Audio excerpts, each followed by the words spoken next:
So the topic name is An Unseen Beauty of Bangladesh. Why it is unseen? Because we know there are so many places in our country that is not known to us. We haven't yet seen these places. এমন অনেক জায়গা আছে যেটা আমরা এখনো দেখি নাই বা জানিও না বা শুনিও নাই, কিন্তু খুব বিখ্যাত বা খুব পরিচিত বা খুবই সুন্দর একটি জায়গা। সো আমরা সরাসরি টেক্সটে চলে যাচ্ছি। টেক্সটে আমরা এভাবে পড়ি, there is something different in the text, that is আমরা ওয়ার্ড মিনিং শিখবো। সেই ওয়ার্ড মিনিং গুলোকে কিভাবে মনে রাখা যায় সহজে, সেটা একটা উপায় হচ্ছে ওয়ার্ড মিনিং গুলোকে একটু ভিজুয়ালাইজ করা। ওয়ার্ড মিনিং গুলোকে যদি একটু ভিজুয়ালাইজ করতে পারি আমরা, আমাদের চোখের সামনে যখন এই দৃশ্যপটটা ভেসে উঠবে, তখন আমাদের কাছে এই ওয়ার্ড মিনিং গুলো সহজেই পরিচিত হবে। So we will read the text and also the meaning. There are some meaning of the important words you can see. তোমরা যারা খাতা কলম নিয়ে বসছো তারা অবশ্যই খাতা কলম নিয়ে বসবে এবং এই ওয়ার্ড মিনিং গুলো লিখে রাখবে। আর আমি পড়ছি, একটু পরে তোমাদেরকে হয়তো পড়তে দিব। So you will be asked to read also. After some time, you will be asked to read. So now I'm going to read the text. First of all, I will read it, then you will also try. Bangladesh is a small country, but it is gifted with unlimited natural attraction. Bangladesh খুব ছোট একটি দেশ, কিন্তু এটি অসীম, অসাধারণ, অনেক বেশি, অসীম, যার কোনো সীমারেখা নাই, অফুরন্ত। গিফটেড উইথ, এটা হচ্ছে সমৃদ্ধ অর্থে বসে, এটা একটা appropriate preposition. So it's the meaning of সমৃদ্ধ। তোমরা পাশে ওয়ার্ড মিনিং গুলো লিখে ফেলবে, ওয়ার্ড যেগুলো আমি আন্ডারলাইন করে দিয়েছি এবং পাশে মিনিং লিখে দিয়েছি, এগুলো একটু লিখে ফেলবে সাথে সাথে, এবং এর মাঝখানে আমি যে কাউকে হয়তো রিডিং করতে বলবো। Bangladesh is a small country but it is gifted with unlimited natural attractions. তাহলে বাংলাদেশ খুব ছোট একটি দেশ, কিন্তু এর অসীম প্রাকৃতিক সৌন্দর্য, প্রাকৃতিক আকর্ষণ রয়েছে। Only some of this eye catching means দৃষ্টিনন্দন, দ্যাট মিনস খুবই অ্যাট্রাক্টিং। এই যে একটা ছবি দেখতে পাচ্ছ, আই ক্যাচিং, চোখ ধাঁধানো, দেখলেই মনে হবে চোখের মধ্যে একটা ঝাপসা লাগছে, চোখটা মনে হবে যে খুব কি বলে ক্যাচ করবে, চোখটা খুব লেগে আসবে, এমন একটা অবস্থা যে চোখের মধ্যে একটা ঝাঁকি মারবে, এটাকে বলা হয় আই ক্যাচিং, চোখ ধাঁধানো। যেমন এখানে অনেকগুলো লাইট বা আলো একসাথে যখন দেখবা, অনেকগুলো লাইট যখন একসাথে জ্বলে, তখন চোখের দিকে তাকাইলে দেখবা চোখের মধ্যে একটা কম্পন তৈরি হয়, that is called eye catching. So when you are remembering the word, try to visualize the scene. যখন তুমি এই শব্দটা মনে রাখবে, তখন তোমার এই সিনটা মনে করবে, তখনই তোমার অর্থটা, মিনিংটা মনে থাকবে। সো আই ক্যাচিং মিনস দৃষ্টিনন্দন। ডেস্টিনেশনস, গন্তব্যস্থান, যেখানে আমরা যাই, কোনো একটা জায়গায় ঘুরতে গেলাম, that is our destination. So আমাদের খুব অল্প কয়েকটি জায়গা, অল্প কয়েকটি দৃষ্টিনন্দন স্থান সম্পর্কে আমাদের পরিচয় আছে, বাকিগুলো আমরা আসলে চিনিও না, জানিও না। But there are many other areas lying in the green remote countryside. Remote শব্দের অর্থ হচ্ছে দূরবর্তী। দেখো একবারে কর্নারে আমরা একটা ছবি দেখতে পাচ্ছি, that is remote. That means যে জায়গাটা যাওয়া খুব কষ্টকর, খুব ডিফিকাল্ট, খুব দূরে, একবারে পাহাড়ি একটা এলাকা, যেমন যেখানে যাতায়াতের জন্য খুব ভালো মাধ্যম নাই, that is called remote areas. আমাদের খুব দূরবর্তী গ্রামাঞ্চলে, কান্ট্রি সাইড, সেই গ্রামাঞ্চলে অনেক অনেক সুন্দর জায়গা রয়েছে যেগুলো সবুজে ঘেরা এবং that are less known to us, যেটা আমাদের কাছে কম পরিচিত। লেস নোন, দ্যাট মিনস কম পরিচিত। তাহলে অনেক সুন্দর সুন্দর জায়গা রয়েছে অনেক দূরবর্তী গ্রামাঞ্চলে, যেগুলো আমাদের কাছে খুব কম পরিচিত। Susang Durgapur of Birishiri is one of such places. এবং বিরিশিরি এর যে জায়গার নাম, সেটা হচ্ছে সুসাং দুর্গাপুর। সেই জায়গাটি খুবই বিখ্যাত, এমনই একটি জায়গা যেটা আমাদের কাছে কম পরিচিত, but very interesting, very attractive. So there are some phrases and prepositional phrases we can say, এগুলো আমাদের জানতে হবে, সেগুলো মনে রাখতে হবে। আমি এখানে আলাদা করে দিয়েছি। ফর এক্সাম্পল, গিফটেড উইথ, সমৃদ্ধ। বিউটি অফ বাংলাদেশ, বাংলাদেশের সৌন্দর্য। বিউটির পরে প্রিপোজিশন অফ, এটা খেয়াল রাখো। লাইং ইন, অবস্থিত। আবার নোন টু, পরিচিত। এগুলো প্রিপোজিশন আকারে মনে রাখতে হবে। এগুলোর ব্যবহার কিন্তু আমাদের অনেক জায়গাতেই আসবে, গ্রামারে লাগবে, অন্যান্য ক্ষেত্রে অনেক জায়গাতেই লাগবে। So by the meantime you write down the words, I will request some of any participant to read. Okay. In this part, we're going to learn the next para, the next part. Sosang Durgapur has an amazing landscape. Amazing মানে চমৎকার, অসাধারণ প্রাকৃতিক সৌন্দর্য। Amazing landscape, landscape শব্দের অর্থ হচ্ছে মূলত ভূদৃশ্য বা প্রাকৃতিক সৌন্দর্য। So, Susang Durgapur has an amazing landscape. Susang দুর্গাপুরের কি আছে? অসাধারণ প্রাকৃতিক সৌন্দর্য আছে। It is located on the bank of crystal clear Someshwari river, এবং এটা অবস্থিত কোথায়? ব্যাংক অফ শব্দের অর্থ কিন্তু নদীর তীর, মানে ব্যাংক মানে কিন্তু এখানে নদীর তীর, ব্যাংক মানে কিন্তু টাকা রাখার ব্যাংক না। এই ব্যাংক বলতে বোঝাচ্ছে নদীর তীর বা নদীর পাড়। So it is located on the bank of crystal clear Someshwari river. এটা খুবই স্বচ্ছ। এই পানির বৈশিষ্ট্য হচ্ছে, সোমেশ্বরী নদীর পানির বৈশিষ্ট্য হচ্ছে এটা খুবই স্বচ্ছ, ক্লিয়ার। এই নদীর তীরে অবস্থিত, নদীর পাড়ে অবস্থিত, and is close to the Garo hill. Close to এটা প্রিপোজিশনাল ফ্রেজ, এর অর্থ হচ্ছে নিকটে। এটা মনে রাখবো, ক্লোজ এর পরে টু বসবে, যার অর্থ হচ্ছে নিকটে। So it's close to the Garo hills, এবং সেটা গারো পাহাড়ের খুব কাছে। গারো পাহাড়ের খুব কাছে এবং সোমেশ্বরী নদীর পাড়ে অবস্থিত, এবং নদীর পানির বৈশিষ্ট্য কি? সেটা খুবই স্বচ্ছ। এই যে আমরা দেখতে পেয়েছি কিছুক্ষণ আগেও যে নদীর পানিটা খুবই সাদা, মানে একবারে পরিষ্কার পরিচ্ছন্ন, স্বচ্ছ পানি। You can see the Indian state of Meghalaya from here. তুমি এখান থেকে, মানে এই গারো মানে সুসং দুর্গাপুর থেকে ইন্ডিয়ার মেঘালয় রাজ্যের পাহাড় দেখতে পারবে। এই যে দেখো, সুন্দর পাহাড় দেখা যাচ্ছে। The picture on the middle hills of Indian state of Meghalaya. এখান থেকে তুমি সুসং দুর্গাপুরে দাঁড়িয়ে ওখান থেকে মেঘালয় রাজ্যের পাহাড়গুলো দেখতে পারবে, অনেক বড় বড় পাহাড়গুলো দেখা যায়। The nature has unfolded. Unfolded, unfold মানে উন্মোচন করা, উন্মুক্ত করা, খুলে দেওয়া। The nature has unfolded it's glory, তাহলে প্রকৃতি কি করেছে? তার সৌন্দর্যকে প্রকাশ করেছে, উন্মুক্ত করেছে। In this small rural landscape, এই ছোট কিন্তু গ্রামীণ দৃশ্যের একটি জায়গায় প্রকৃতি তার সৌন্দর্যকে প্রকাশ করেছে, উন্মুক্ত করে দিয়েছে, উন্মোচন করে দিয়েছে। Here you can see the ceramic mountain. এখানে তুমি দেখতে পারবে সিরামিক মাউন্টেন। এই যে সিরামিক মাউন্টেন দেখো, the picture on the left you can see the ceramic mountain, চীনামাটির মানে পাহাড় যেটাকে বলা হয়। এই মাটিগুলো কিছুটা সাদা রঙের, almost white colour. So ceramic mountain, চীনামাটির পাহাড় বা সিরামিক পাহাড় যেটাকে আমরা বলি।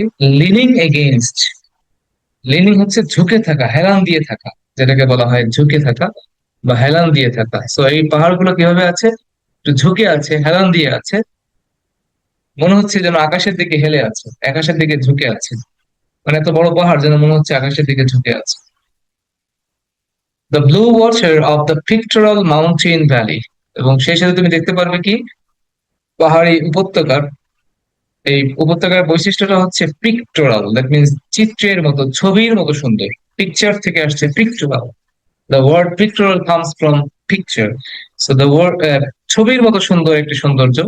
এবং এই মাউন্টেন ভ্যালি, পাহাড়ি উপত্যকা, পাহাড়ি উপত্যকা বলতে বোঝায় দুইটা পাহাড়ের মাঝখানের যে জায়গাটা, এটাকে বলা হয় পাহাড়ি উপত্যকা। এবং যেখানে মোটামুটি সমতল জায়গা থাকে, যেখানে মানুষ বসবাস করতে পারে, দ্যাট ইজ কল্ড ভ্যালি। যেমন বাংলাদেশের একটা বিখ্যাত ভ্যালি হচ্ছে Sajek valley. So mountain valley এই চিত্রের মতো সুন্দর পাহাড়ি উপত্যকায় তুমি দেখতে পারবে। আর সিরামিক মাউন্টেন দেখতে পারবে, মনে হচ্ছে মাউন্টেনটা কোন দিকে ঝুঁকে আছে? আকাশের দিকে ঝুঁকে আছে, হেলান দিয়ে আছে। আর কি দেখতে পারবে? The modest movement of the river Someshwari. খুব ধীর গতির প্রবাহ, মৃদু প্রবাহ, মানে খুব স্বাভাবিক গতিতে, খুব বড় কোনো স্রোত নাই এই নদীতে, কারণ এটা বড় নদী না, এখানে বড় কোনো স্রোত নেই।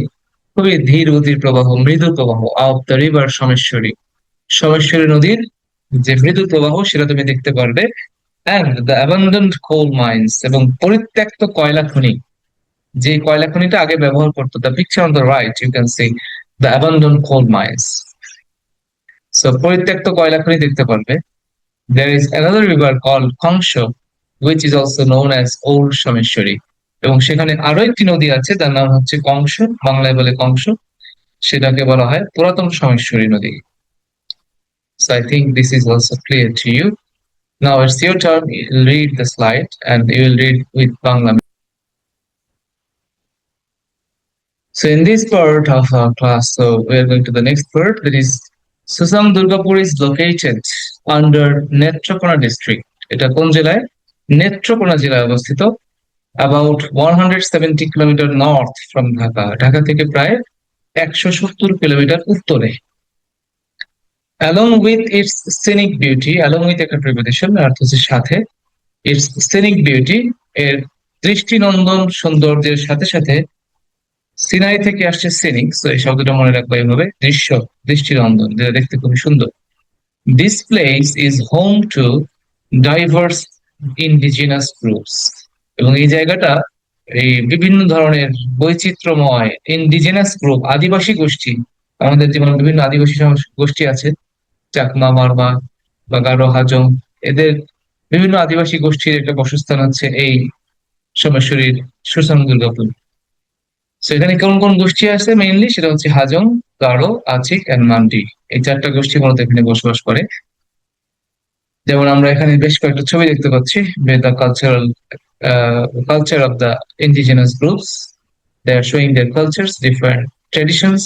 দেখো মাঝখানে যে দৃশ্যটা আছে সেখানে বিভিন্ন সংস্কৃতির বিভিন্ন দলের বিভিন্ন গ্রুপের মানুষরা আছে, তাদের পোশাকের বৈচিত্র্য আছে, তাদের ভিন্নতা আছে, সেগুলো দেখলেই বোঝা যাচ্ছে they belong to different indigenous groups, and they also have their cultural differences.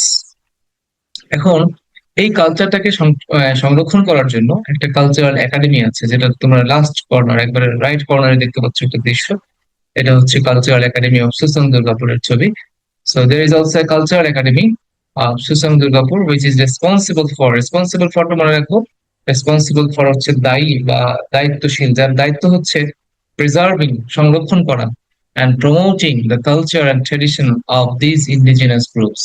তাদের কাজ হচ্ছে এই উপজাতি বা আমাদের আদিবাসী গোষ্ঠীর যে কালচার, সংস্কৃতি, তাদের যে ঐতিহ্য, ট্রেডিশন, সেটাকে প্রমোট করা, একই সাথে সংরক্ষণ করা। So they will preserve and promote the culture of this traditional of this indigenous groups. তাহলে কালচারাল একাডেমির কাজকে প্রশ্ন আসতে পারে, what is the responsibility, what is the duty, what is the main activity of the cultural academy established in Susang Durgapur. তাদের কাজ হচ্ছে এই আদিবাসী গোষ্ঠীর কালচারটাকে সংরক্ষণ করা। So I hope it's clear to you. So the next, this time you will read this. কে পড়বে? The main attraction of Birishiri is the ceramic hill of Durgapur. তাহলে বিরিশিরির প্রধান আকর্ষণটা কি? আকর্ষণটা হচ্ছে এই সিরামিক হিল, এখানকার যে একটা চীনামাটির পাহাড় আছে, সেটা, যেটা আমরা অলরেডি দেখেছি ছবিতে, আগের ছবিগুলোতে দেখেছি, যেখানে চীনামাটির পাহাড় আছে। অ্যান্ড একই সাথে কি, দ্য চার্মিং ল্যান্ডস্কেপ, মনোমুগ্ধকর সৌন্দর্য, along the river Someshwari, Someshwari নদীর পাশ দিয়ে এই আশেপাশে যত সৌন্দর্য আছে সেগুলো অনেক বেশি মনোমুগ্ধকর, চার্মিং। এটা এখানকার একটা মূল আকর্ষণ। The river changes it's colour as the season change, এবং এখানকার যে নদী আছে, সরাসরি নদী, তার বৈশিষ্ট্য হচ্ছে বিভিন্ন ঋতু পরিবর্তনের সাথে সাথে তার নদীর রং পরিবর্তন হয়, মানে পানির রংটা মনে হচ্ছে যেন পরিবর্তন হয়, আসলে তো পানির কোনো রং নাই, সেটা চেঞ্জ হয় না, but it seems that different colours appears in different seasons. মনে হয় যে বিভিন্ন সিজনে বিভিন্ন রঙের রং এখানে দেখা যায়, রংটা চেঞ্জ হয়, পরিবর্তন হয়। Among other attractions are the Palace of the Susan King, এবং আরো কিছু আকর্ষণীয় জায়গার মধ্যে যেমন একটা রয়েছে the palace of Susan king, Susan রাজার রাজবাড়ি, যেটা যেমন এই যে on the left we can see a big palace, এরকম একটা রাজবাড়ি রয়েছে সেখানে। একই সাথে রয়েছে দ্য দাসাভূষা টেম্পল, এটাকে ইংরেজিতে বলে দাসাভূষা, বাট বাংলায় বলি দশভূজা। দশভুজ বলতে দুর্গা মন্দির বা দুর্গা দেবীর মন্দিরকে বোঝায়। So, দশভূজা টেম্পল, দুর্গা দেবীর মন্দির হচ্ছে, যেটাকে দাসাভূষা টেম্পল বলতে পারি আমরা। অরেঞ্জ গার্ডেন্স, এখানে কমলার বাগান আছে, on the right side of the picture you can see orange garden. And রয়েছে শাল ফরেস্ট, শাল বনের বাগান রয়েছে, শাল বাগান রয়েছে, and Ramakrishna and Loknath Baba temple. The best way to get to Birishiri is by road from Dhaka. এখন তুমি যদি ঢাকা থেকে বিদেশিতে যেতে চাও, তবে সবচেয়ে ভালো উপায় হচ্ছে সড়ক পথে যাওয়া, বাই রোড, সড়ক পথে যাওয়া। You can find direct bus to Birishiri from Mohakhali bus stand. এই যে তোমরা দেখতে পাচ্ছ, মহাখালী বাস স্ট্যান্ড থেকে ময়মনসিংহ তোমাদের নেত্রকোনার বেশ কিছু গাড়ি যায়, সেগুলো সরাসরি তুমি বিরিশিরি যেতে পারবে। So directly you can find buses from Mohakhali bus stand. It usually takes 5 to 6 hours to get there. সাধারণত সেখানে যেতে 5 থেকে 6 ঘন্টা সময় লাগে। When you are there, you can go around মানে ঘুরে বেড়ানো, চারপাশ দিয়ে ঘুরে দেখা। দ্য টাউন বাই রিক্সাস, এই রিক্সাতে করে তুমি পুরো শহরটাকে ঘুরে দেখতে পারবে। The rickshaw pullers no all the places very well, এবং রিক্সা পুলাররা কিন্তু জানে যে এই স্থানগুলো কোন জায়গায় কি আছে না আছে। তারা তোমাকে হেল্প করবে to know all the places.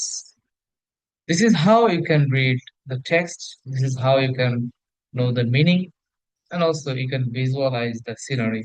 তোমাকে যখন তুমি একটা টেক্সট করবে, যখন সেখানে তোমার চোখের সামনে দৃশ্যগুলো ভেসে উঠবে, it will be helpful to memorise, it will be helpful to remember the words, the meanings and the story. যে আমরা এখানে কি পড়েছিলাম, গল্পটা কি ছিল, that will help you to memorise it.